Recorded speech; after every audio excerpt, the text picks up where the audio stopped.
I'm Dr. Alvin Thomas. My work and this show is dedicated to educating, validating, elevating, and celebrating the importance of Black fatherhood. This is the Black Fatherhood Podcast. Today we're talking about the art of language and how language can be used to tell the story and change the narrative. Who has access to language, and what language styles and genres are prioritized and which are marginalized? How does language reflect identity and the power to extend and define identity?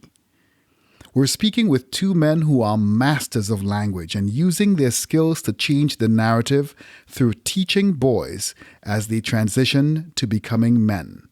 Our guests today are F. Douglas Brown, the author of two poetry collections, Icon and 0 to 3, the winner of the 2013 Cave Canem Poetry Prize, selected by U.S. Poet Laureate Tracy K. Smith.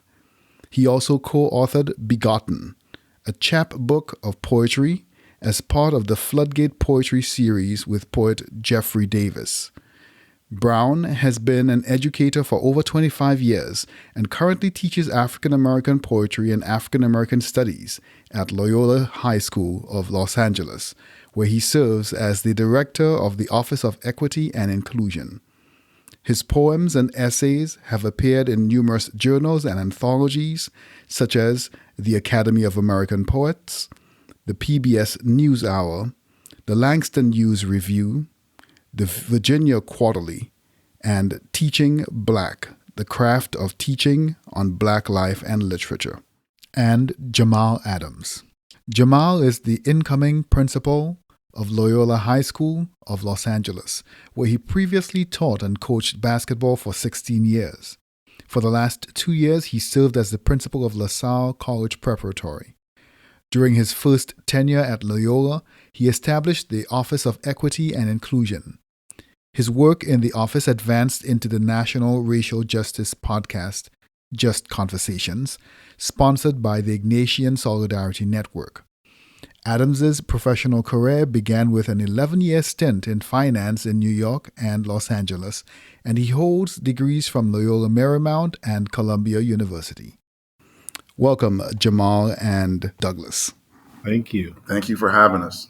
So you are both educators at Loyola High School, an all-boys Jesuit institution in Los Angeles. Tell us a little bit about the school and its mission in raising young men. Well, as an esteemed alum, Loyola High School is an institution that's close to 157 years old, one of the more longest continuously running educational institutions west of the Mississippi. It has always been an all-boys educational institution, and obviously as a Jesuit school, our Ignatian charism is at the center of the way that we think about educating young men for the future and to go out and be the type of people I would say at the center of Ignatian education is to kind of like codify and live out the charism of being people for and with others, really centered around being young men or men of consciousness, of competence, of compassion, and of commitment. And so I would say, as a proud alum, the lessons I learned at Loyola extended well beyond the classroom and really taught around kind of the character, but most certainly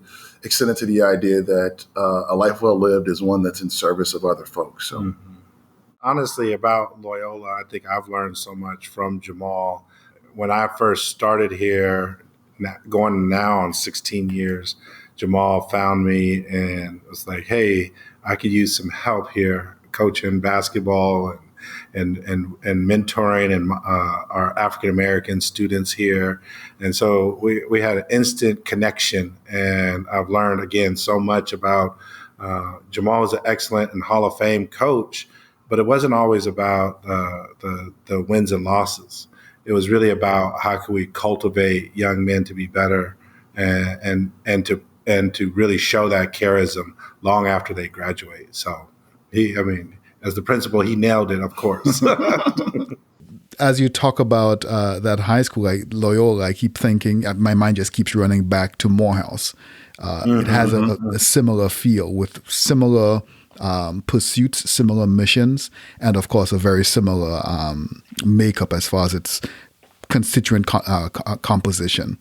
You know, recently we started a HBCU night here at our school, where we invite several HBCUs here to just like a regular college fair, right? But for the HBCUs and Morehouse in particular, and everyone else will hear this, but Morehouse in particular seemed the most aligned with what we do here at Loyola. And I say that, one of the alums here, who's a Howard grad, really thought that, and his son went from Loyola and currently goes to Morehouse. And he saw what Loyola had built into his son and developed with his son, and then what Morehouse continued on with him and to where his son is now. And it is really a natural fit. But we love all the other HBCUs too. Yes, we do love. It's just been wonderful to see them, and because it's bigger than just the students taking tests, doing work. Yeah. It has a greater reach, and that's what we love. So agreed. All I will say to that is Morehouse. So you recently co-wrote a chapter in a book called Teaching Black. The chapter is a series of letters that you write back and forth to each other about your personhood, blackness, and maleness, and your roles as a son, a husband, a father, and a teacher. In a previous episode on this podcast, we talk about the intersecting identities of Black men. And this kind of feels like it fits really nicely into that, extending that conversation. Jamal, I'm not sure if you want to read an excerpt from that book, Teaching Black, starting with Dear Reader.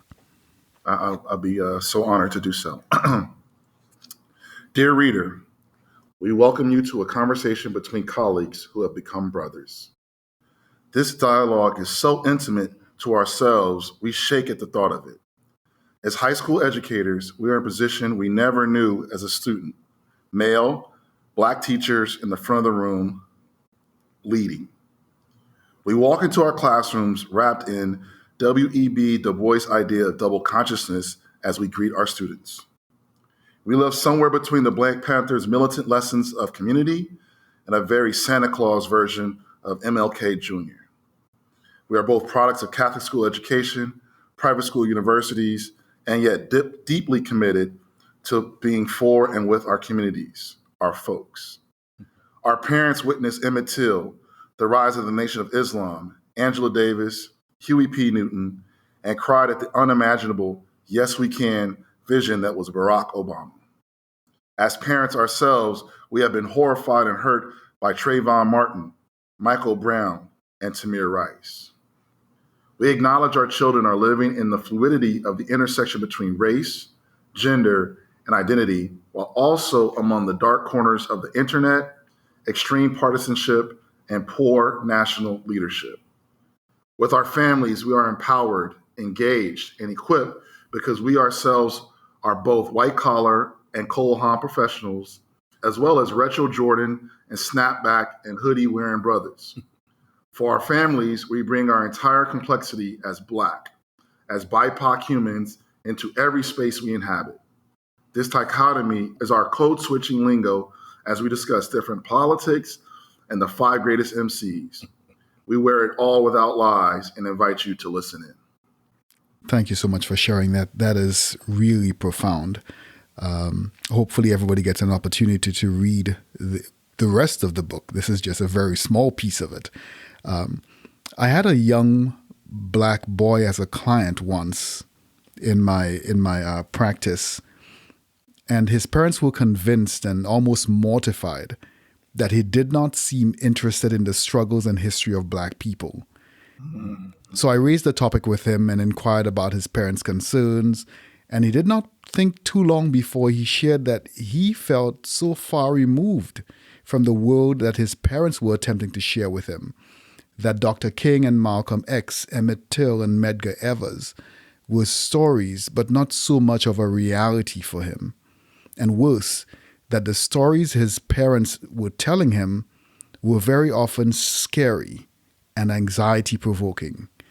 And so I ask, how do you wear all of this that you just talked about in that reading there and be all of this without unintentionally imposing trauma on your students, or at worst, making them feel apathetic that this is done, there's no more need for all of this fighting anymore?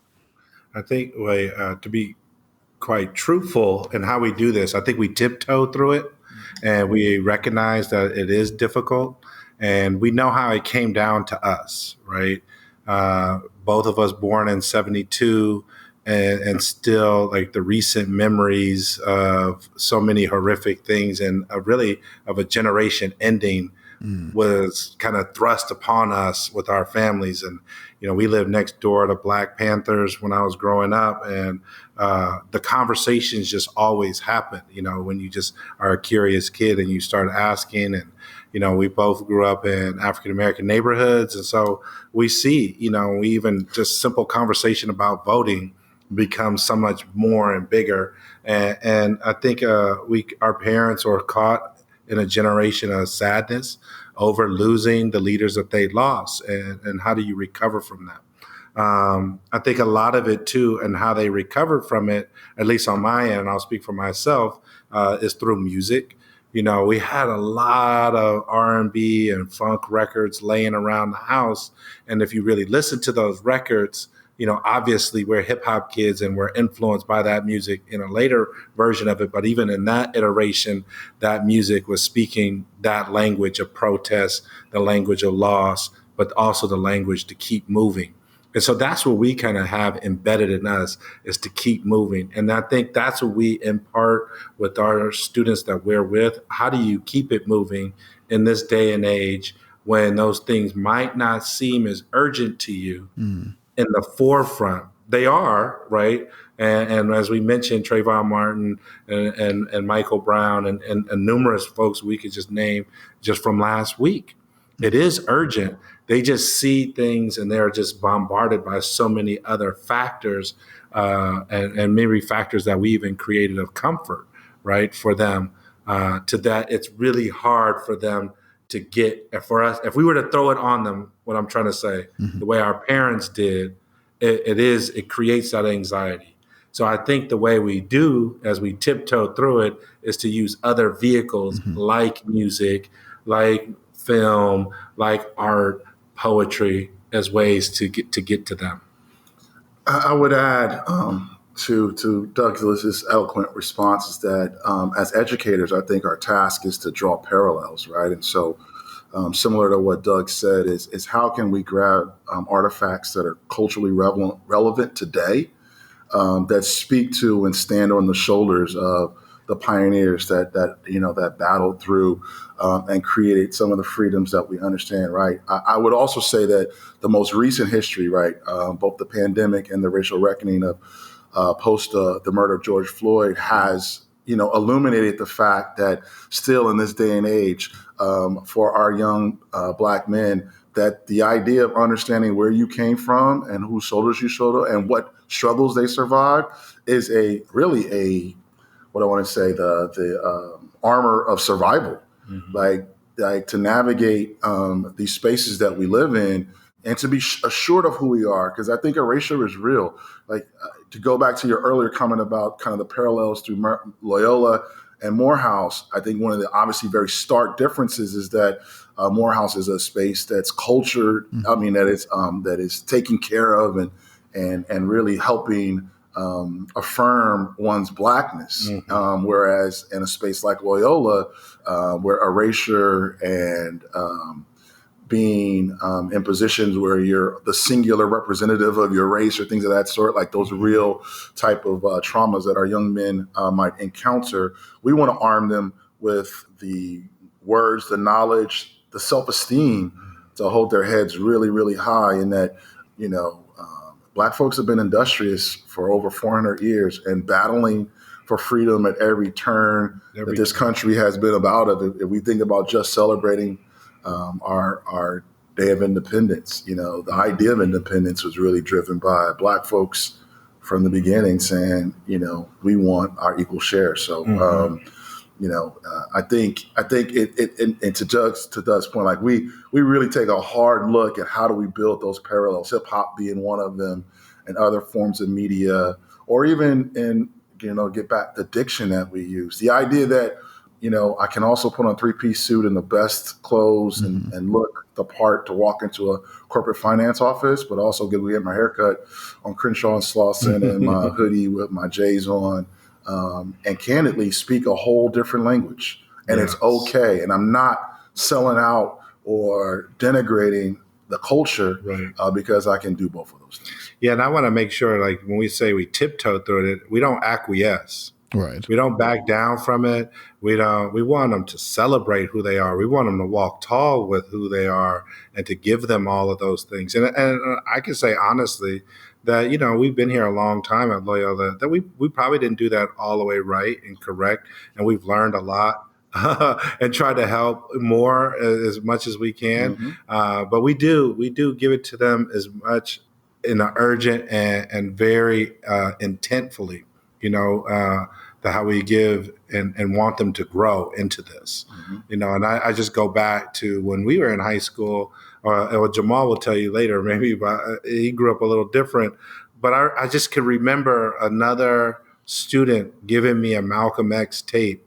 A friend of mine was saying, "Hey, you need to listen to this."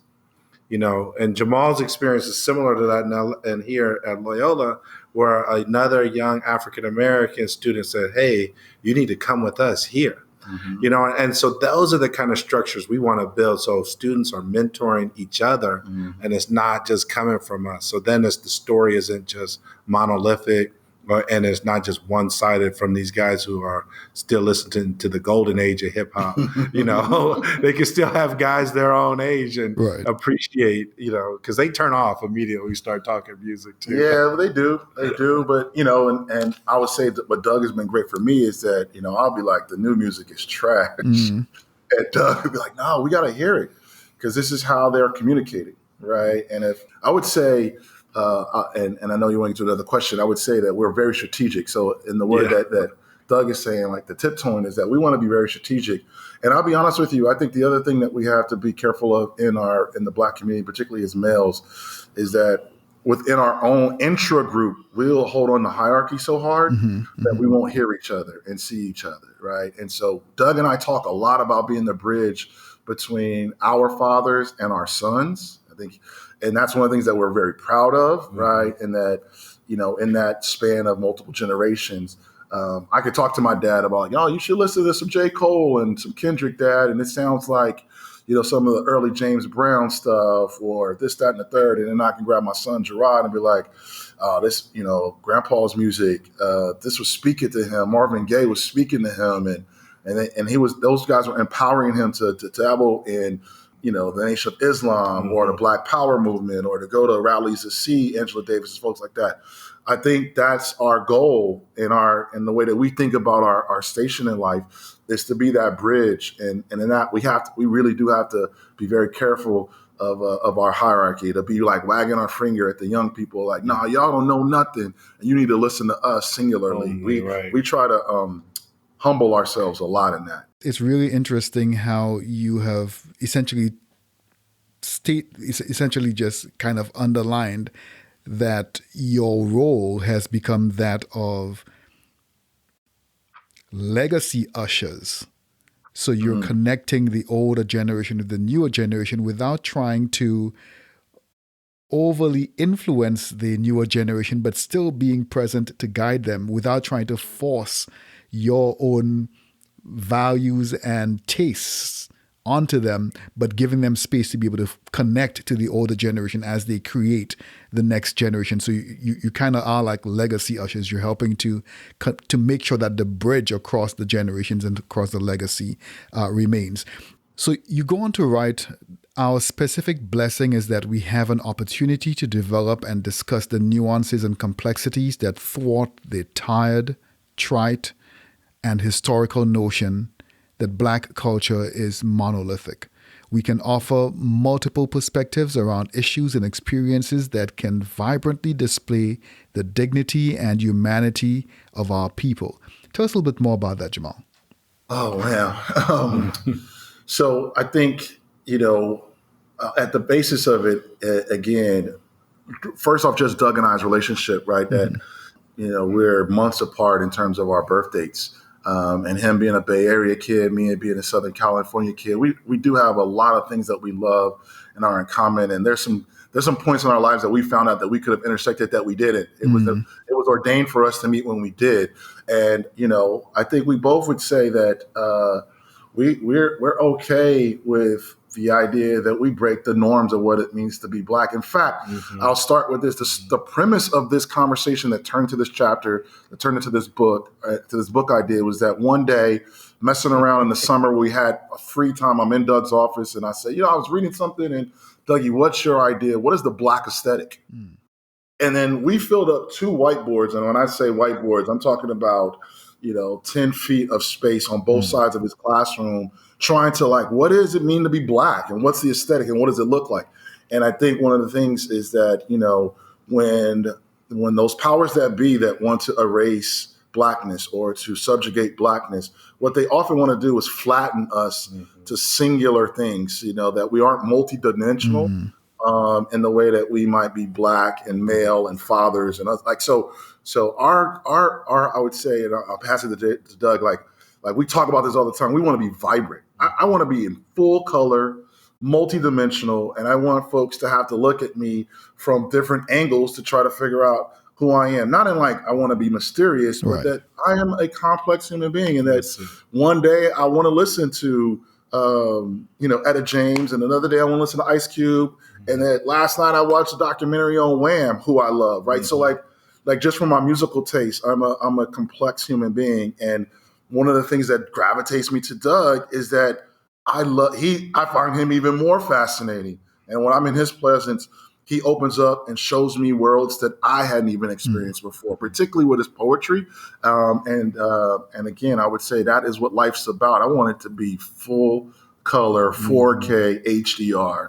And I want folks to look at us as Black men similarly. So, Douglas, there's a letter that you write, and I want to pull us into that letter.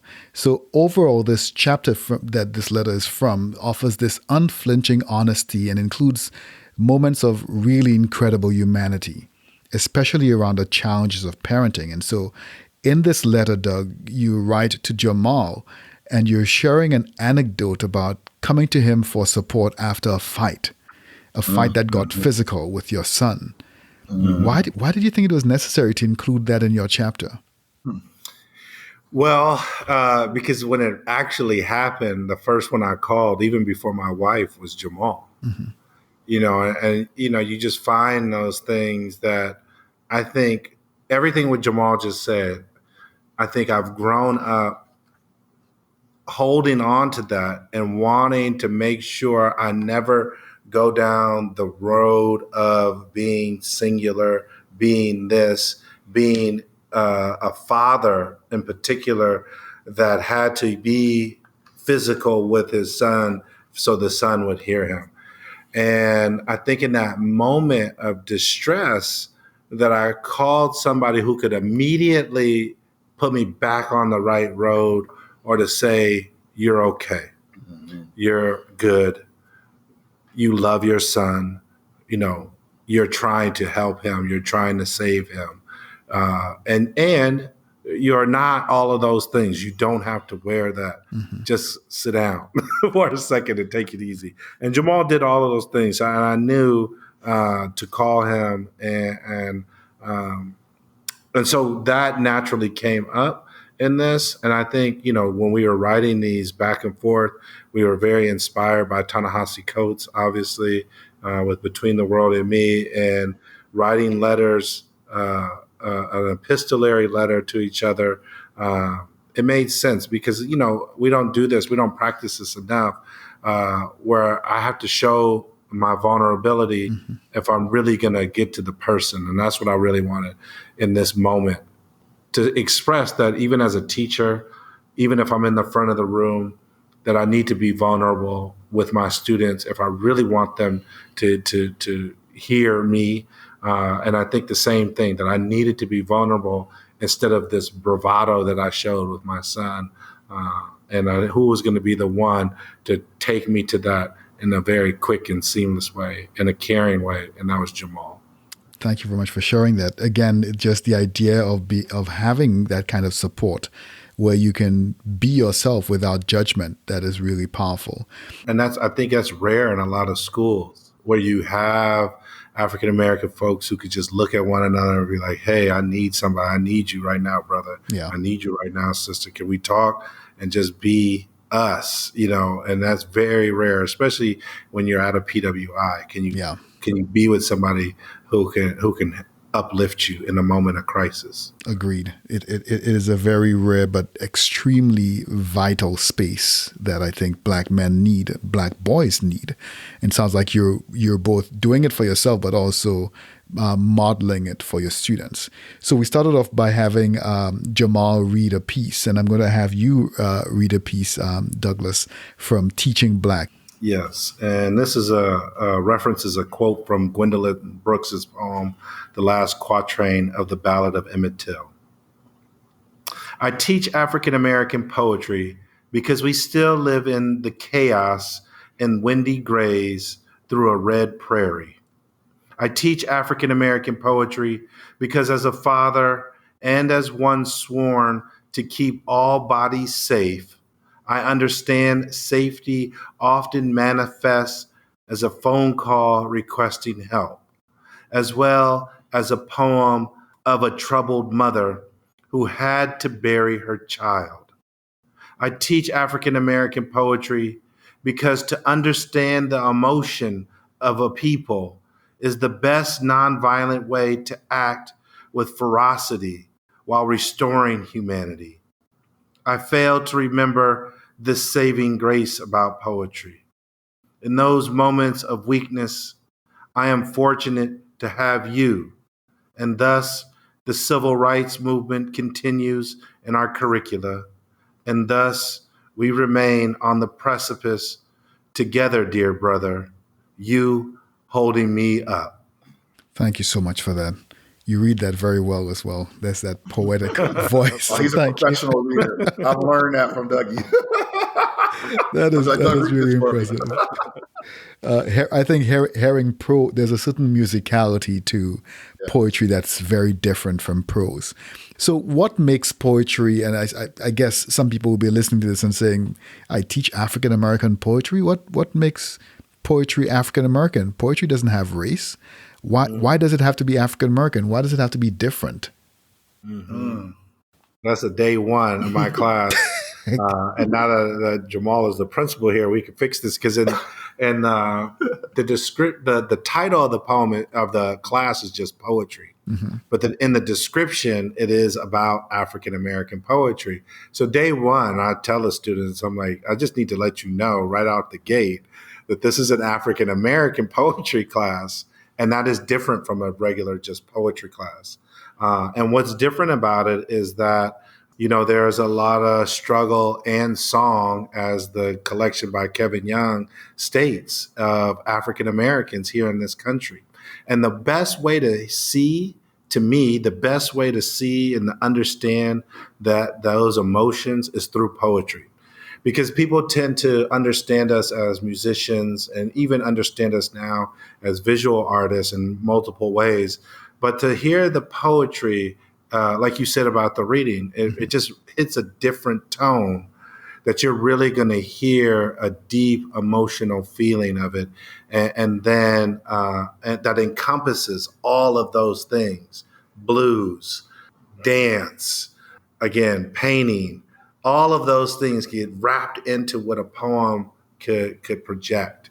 And so there are elements that we look at. There are elements that we could really see that here is in the history of African Americans here on this continent.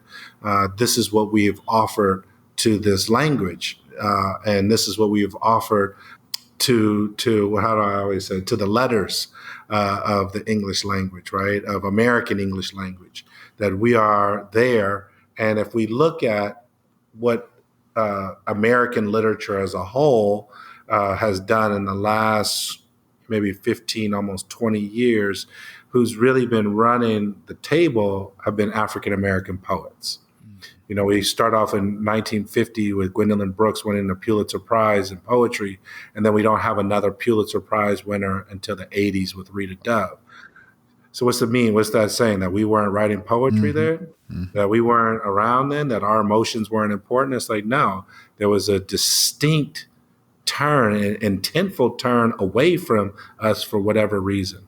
And then when we look at those reasons now, we can see like Black Arts Movement, we can see like the fierce and ferocity of those words that were coming out, the last poets, that just publishers weren't ready for that and didn't know how to handle it. Academia didn't know how to handle that enough. So there, I think in that we see the history of all of us, and you hear the history, and most importantly, you feel the history of African Americans. So I think we want another taste of the poetry. So I'm going to ask you to read the Bop poem. I had never heard of a Bop poem before. So if you could tell us briefly what a Bop poem is, and then give us that piece, Body Stubborn, My Daughter Learns to Spin. Sure. So a bop is invented by a poet, Alpha Weaver. And Alpha invented this to kind of like we were saying about trying to reach younger folks. Alpha was at a workshop, the Cave Canem workshop, and he could hear all the poets listening to music and hanging out, but very little poetry was being written. So Alpha invented this way to integrate music into poetry. And what it does, it has 3 sections, and in between each section is a refrain from a song that's either made up or an existing song, as you will hear that I've done here. And one of the other things is I'm a DJ. And so I was looking for a way to integrate what I do as a DJ and what I do as a poet, and the bop became a perfect vehicle for that. Body Stubborn, remix. My daughter learns to spin. I kick my mother's interior so hard she ripens. Tender her bruise, name it tangerine or pear, call it born ready to peel and eat. My lungs learn asthma fast. Learn they will not outrun my brother. Learn to twirl and dance. How to outsmart him with a fervor of feet. I work as hard as hands. I work 3 times harder than my age, work with one plea, or cue the request. Just walk, baby. Can I kick it? Yes, you can. Can I kick it? Yes, you can. I toddler clumsy. I reach but miss. Height betrays me.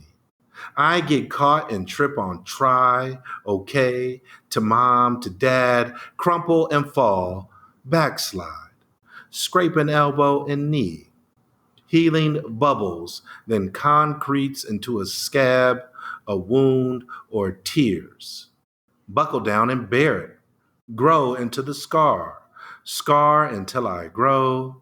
Daddy says lotion, but I won't grace. Would rather slow sprint and sidestep. Would rather pluck cords out of hair and scratch the vinyl of my skin. Can I kick it? Yes, you can. Can I kick it? Yes, you can. Don't blame my feet for this body's stubborn confidence. I form praise in the shape of long strides, tap the vowels of rock and roll, clap to the beat, pop a door down, Mixmaster Bowleg. When the storm hits the gulf shore of my growth, when the sand crests and beckons and tries to back me down, I tweak the game. I go on, I spin forward, I jigger and bug until my daddy launches me into his arms. Can I kick it? Yes, you can. Can I kick it? Yes, you can. Well, I'm gone. Gone then. Excellent. Thank you so much for that for performance. And we didn't even plan that, but I was thinking you guys that planned this means thing. so much to me. No, there's a lot to that, but yes. Yeah, no, that's This is one of our favorite songs. one of together. our favorite songs together, yeah. I do like that song, but I think, yeah, I have never heard of Bob. I had never heard of Bob poetry before, but I think this is an excellent performance of Bob poetry. Thank you so much for sharing. Give it a try. That'll get you back. I, Yes. I am going to have to. I like to play around and experiment with different forms of poetry, and I've done more of the old traditional English poetry, and Yes. I've not done a lot of the American forms of poetry or even the black art forms of poetry. And I think Yeah. Bob poetry is one I'm going to have to try for sure. Yeah, Thank you very that's much. the other beautiful thing about African American poetry. There are so many new forms that we've developed that our people are becoming more and more aware of. So like Jericho Brown and the duplex, Alpha Weaver with the bop, Terrence Hayes with the golden shovel. So many more that Wow. exist. So, Wow. So there's been a great deal of research on how being well spoken and just kind of thinking about these different genres and which genre can be considered quote unquote well spoken. But the idea of being well spoken and what that means in the black community, often that's seen as acting white. But we yep. just heard both of you using proper English, quote unquote, to craft your stories. Can you talk a little bit about the importance of owning language to be able to tell your story and what that looks like? I'll start and hand it to my brother. But first off, I love the question and this idea of acting white and what it means to acquiesce or to fit in or to those type of things. Those are questions that we talk about. I would say Doug and I, like again in that argument about what is the black aesthetic, we struggled, and at times we felt like it was easier to write what it's not than what it is, right? So, and as two accomplished men, right, both with master's degrees, both have gone to predominantly white institutions, and then even my career working on Wall Street, where I was really one of the only, particularly with some of the success I had earlier in my career. I wouldn't say identity crisis, but I was always hyper aware of my identity. But the first thing I want to say to that, and it was a long way to start this, is that all humanity code switches, right? Regardless, because we're all complex human beings with multiple identifiers, right? And so if I walk into a space and I'm the only human that identifies as male, and everyone else in that room identifies as female, I'm going to take a different tone. I think as an intelligent person who wants to, integrate into that social scene, I'm going to try to adopt the customs, the languages, the sequencing, the tone that's right for that space. And particularly, in my 16 years of teaching African American history, what I really wanted our young people to understand is that, no doubt about it, the history of our people is one of struggle here in this country.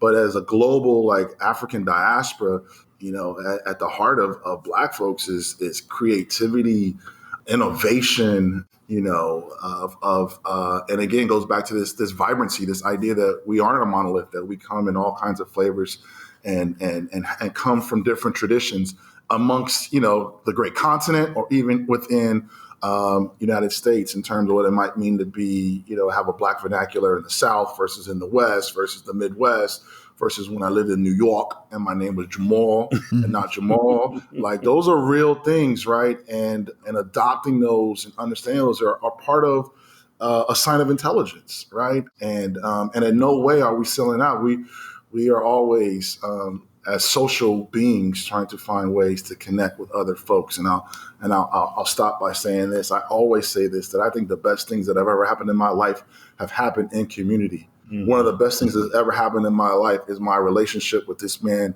to my left, Doug Brown. And a large part of that is the way that we communicate. Doug taught me how to DJ, and now we communicate through music. We communicate through written word. We communicate through non-verbal means. Like, I can see him across the quad, and that always effervescent Black nod to each other is, "Are you good?"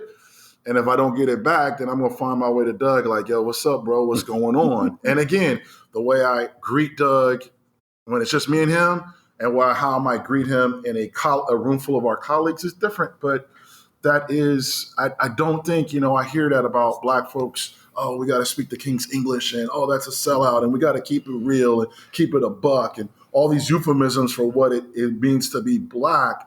I think sometimes we're holding ourselves to a higher standard than other folks because Mhm. folks of other racial identities have their own vernacular, their Yeah. own way of speaking, their own tone, their own intonation, their own rhythm, Mhm. and they use it just like we do. But again, our history is fraught with the idea that we've been trying to prove that we're human Yeah. and that we belong. And so we hold on to those vestiges of the plantation of what the master told us is our worth.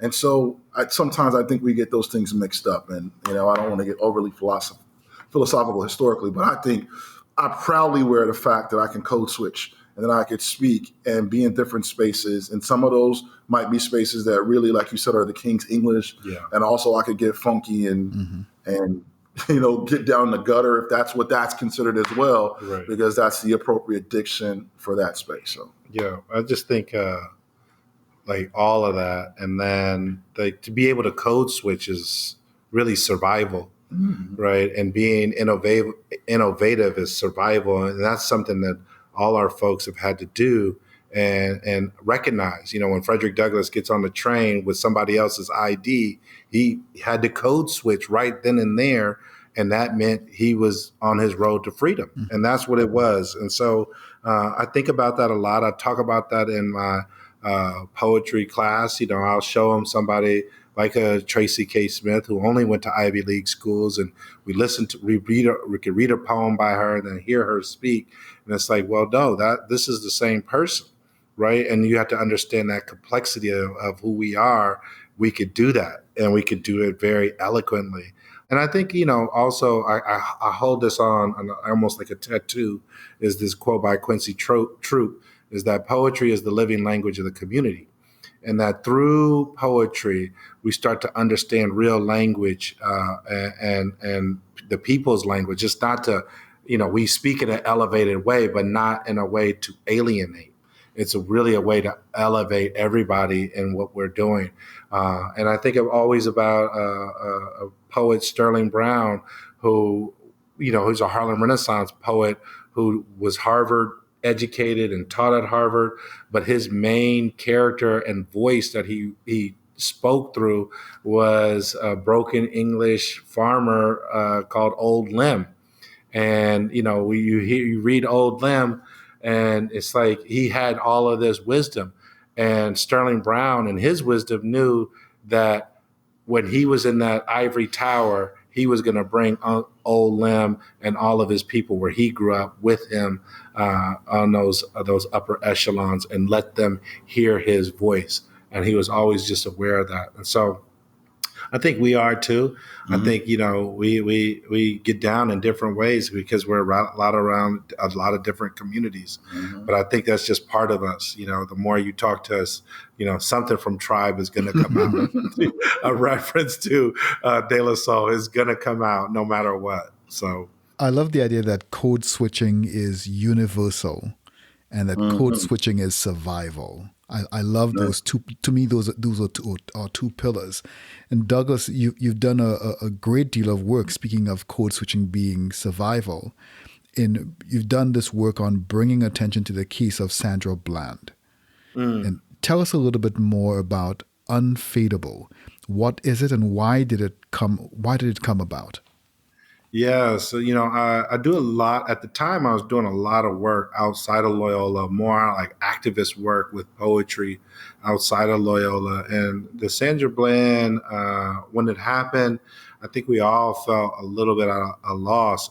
And again, I think as Black men, we get afforded a platform. And really, a lot of those times, everybody was looking at Black men who are being killed.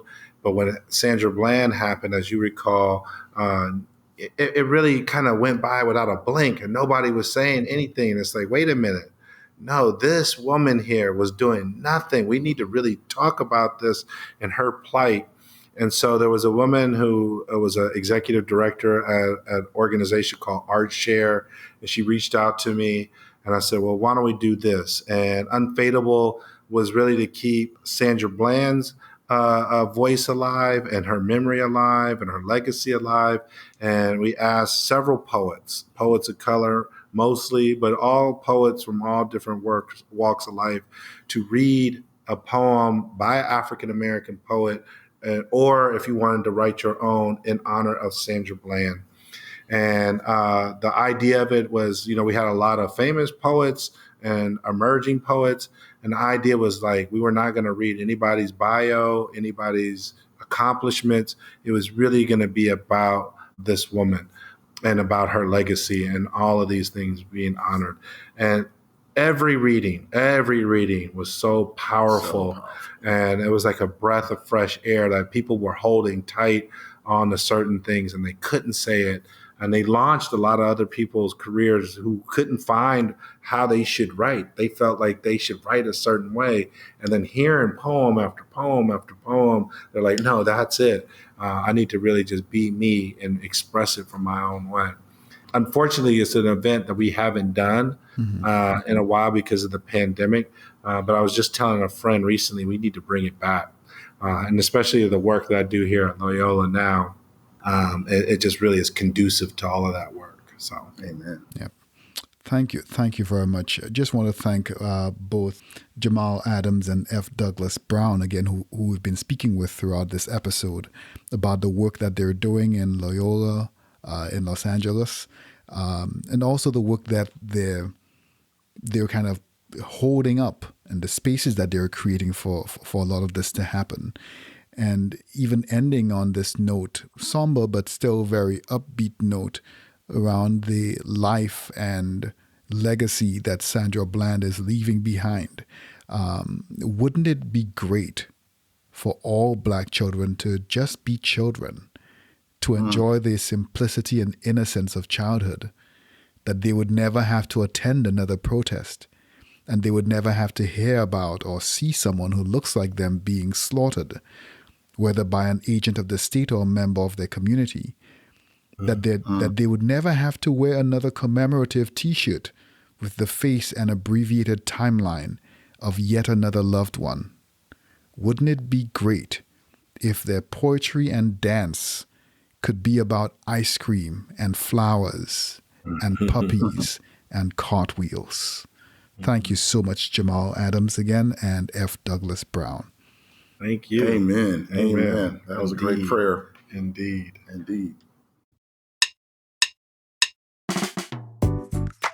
I'm Dr. Alvin Thomas.